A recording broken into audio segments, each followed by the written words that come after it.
Olá, nesse direto ao ponto eu vou mostrar para você por que o MEI utilizar a ficha MEI pode ser uma má ideia, um tiro no pé. Mas antes de ir direto ao ponto, ao conteúdo, se você não me conhece, meu nome é Alessandro, sou técnico e engenheiro de segurança do trabalho e o seu amigo consultor aqui na EDL Segurança do Trabalho. Então vamos lá direto ao ponto, por que eu resolvi fazer esse vídeo? Participando de um dos grupos aqui de técnicos de segurança, engenheiros de segurança do trabalho, colegas, e algum dos colegas colocou esse seguinte questionamento aqui, né? Na verdade, ele solicitou uma ajuda aqui, ó. Pessoal, estou com um cliente MEI, teoricamente poderia não fazer PGR e usar a ficha MEI. Isso aí está dentro lá dos critérios para atendimento diferenciado do MEI, né? NR1, item 1.8, traz o tratamento diferenciado e tem um dos itens que fala que o MEI está desobrigado de elaborar PGR, ele pode utilizar a ficha MEI. Mas fico, aí a pessoa prossegue, mas fico sem saber quais riscos coloco no PCMSO, porque a ficha MEI do setor do cliente tem muito risco, até ruído que não é realidade para esse cliente. Eu já fiz um vídeo falando justamente sobre a ficha MEI, eu vou colocar aqui na descrição do vídeo sobre o link desse vídeo que eu fiz, falando sobre algumas deficiências que eu vejo na ficha MEI. Uma delas é justamente isso aqui, e essa pergunta, né, essa indagação aqui do colega, veio a calhar, por isso que eu resolvi fazer esse vídeo. Eu vou mostrar aqui a ficha MEI.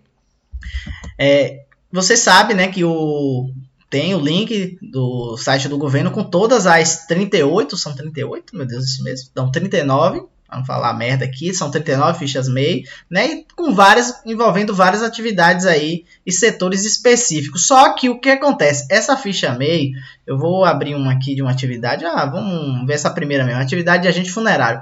Essa ficha MEI, ela foi montada, né, foi criada pelo pessoal, a equipe técnica lá da Secretaria de Inspeção do Trabalho. E eles, claro, fizeram uma coisa genérica, né, pegando como base uma média ali dos riscos que são envolvidos para cada atividade aqui. Ó. Nessa ficha MEI número 1, né, que é a ficha que engloba as atividades do agente funerário, a gente observa que tem classe de risco de agente de acidente, ergonômicos e fatores exposição a agentes biológicos. Os de acidente, por exemplo, são quedas, escorregões, pisos irregulares, choque elétrico, lesões decorrentes da colisão entre veículos funerários, etc. Na exposição de agente biológico, já diz aqui que tem exposição a doenças infecto-contagiosas, tem o que mais aqui? Exposição a fatores ergonômicos, lombalgia, distúrbios psicológicos, etc. Mas tem algumas fichas MEI que tem mais risco que isso aqui. E algumas atividades, por exemplo, mesmo o MEI sendo parte integrante daquela ficha, né, daquele setor que aquela ficha MEI envolve, pode ser que alguns riscos que estão listados na ficha MEI, respectiva da atividade dele, não representam uma realidade para a atividade que o funcionário daquele MEI exerce.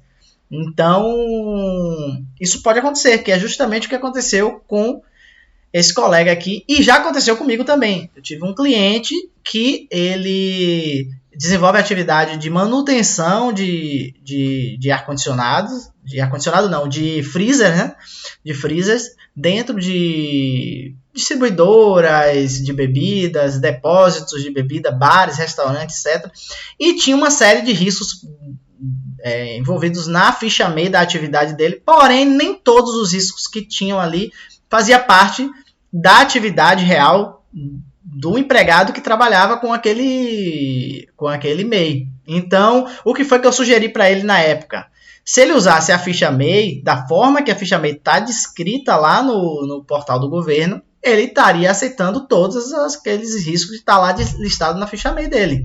Então, o PCMSO ia ter que conter também todos os agentes de risco.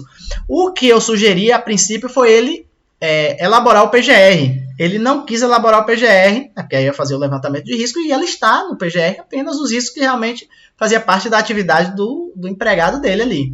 Mas ele não quis elaborar o PGR, quis utilizar ainda assim a ficha MEI, e aí um recurso que eu sugeri para ele, inclusive foi o que ele aceitou fazer, foi algo que eu não tinha visto ainda ninguém fazendo, que é pegar a ficha MEI dele imprimir, fazer um levantamento preliminar de perigos e riscos da atividade dele num formuláriozinho que eu criei específico para essa situação, e aí listar com base dos riscos que estavam na ficha MEI dele, quais de fato eram os riscos que o trabalhador que era empregado daquele MEI estava exposto. E aí eu listei, fiz a orientação para o trabalhador dele, pedi para assinar, e o trabalhador assinou, e também eu assinei como responsável técnico pelo aquele levantamento de risco. Então, foi a solução que eu encontrei. Porque se realmente o trabalhador, se o MEI usasse todos os riscos e usasse a ficha MEI da forma que está emitida lá no site do governo, o PCMSO dele ia conter todos os agentes de risco que está exposto para aquela categoria de atividade deles. Então, vamos supor que isso aqui eu não lembro agora exatamente quantos riscos foram, mas é uma situação hipotética. Na ficha MEI, lá do site do Ministério do Trabalho, está descrito que ele está exposto a 10 agentes de risco, mas na verdade, na realidade dele, ele está exposto a apenas 5. Com essa estratégia que eu usei, eu listei, né, nesse formulário que eu fiz, um anexo à ficha MEI dele, quais eram exatamente os 5 agentes de risco que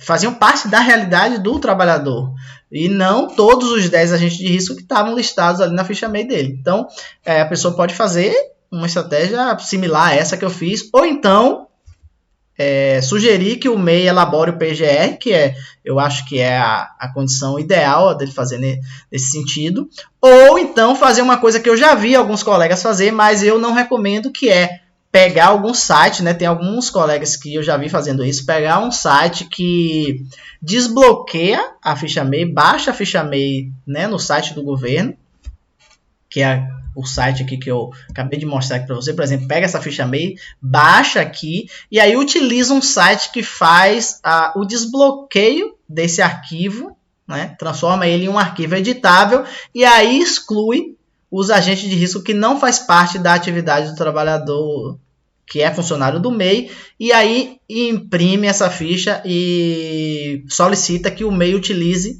a ficha reeditada, né, esse artifício para poder reeditar ela da mesma forma que está lá no site do governo. Eu acredito que não é o caminho mais adequado a se fazer, mas pode fazer isso, ou usar outro meio artifício. Nesse questionamento do colega aqui, o que eu e outros colegas sugeriram que ele fizesse foi tentar convencer o empregador a elaborar o PGR, né? Mas aí eu não sei qual foi a alternativa que o colega utilizou, se ele conseguiu persuadir o MEI a elaborar o PGR, uma vez que ele está dispensado de elaborar o PGR, ele pode utilizar a ficha MEI dele, ou se usou outro artifício ou outra estratégia. Então, se você já passou por essa situação, coloca aqui nos comentários se você já passou por isso, e se você tem uma outra estratégia diferente dessa que eu fiz, que foi para o cliente MEI, que eu me deparei com uma situação similar. Foi apenas uma vez que eu fiz isso, né?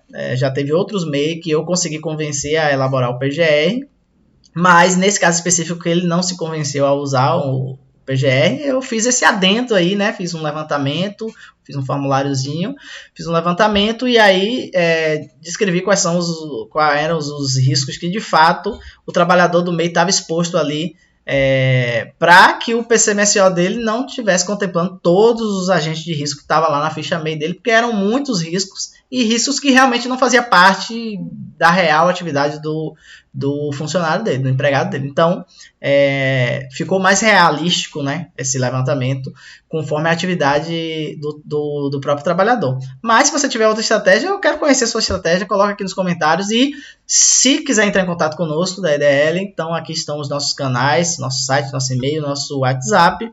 Fique à vontade para entrar em contato, se precisar de algum serviço, precisar de alguma orientação, estamos à sua disposição. Se gostou desse vídeo, curte aí, compartilha com algum colega que também possa se beneficiar com essa informação. E se ainda não é inscrito no canal, se inscreva no nosso canal para ajudar o nosso canal a crescer e a ganhar relevância no YouTube. É isso aí, abração, sucesso em seu trabalho, sucesso em seus negócios e até o próximo vídeo.